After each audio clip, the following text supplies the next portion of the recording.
Hey everyone, welcome back. If you're getting a Slack sign-in error, maybe it says authentication failed, can't reach the server, or keeps redirecting you back to the login screen. Don't worry. This is usually caused by network blocks, cache issues, or account mismatches. Let's fix it step by step. Step 1. Check your internet connection. Slack needs a stable connection to sign in. Open your browser and test a few websites. If your internet is unstable, restart your router and try again. Step 2. Verify your workspace details. Many sign-in errors happen because of the wrong workspace. Make sure you're using the correct email and workspace URL. If unsure, ask your team admin for the exact workspace link. Step 3. Clear Slack app cache. Corrupted cache files can block authentication.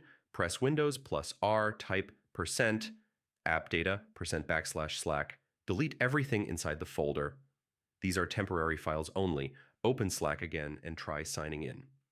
Step 4. Try logging in via browser. Go to Slack in your web browser and sign in there.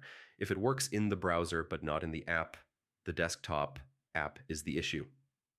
Step 5. Disable VPN, proxy, or firewall. Security tools can block Slack's login servers. Turn off VPN or firewall temporarily, and test again. Step 6. Sync system date and time. Incorrect time settings can cause security certificate errors. Right-click the clock, then adjust date/time, then enable automatic time. Step 7. Reinstall Slack. If sign-in still fails, uninstall Slack, restart your PC, and install the latest version from the official Slack website. Most Slack sign-in problems come from cache corruption, network restrictions, or wrong workspace info, and these steps solve nearly all of them. Follow these fixes, and you should be signed in quickly. See you in the next guide.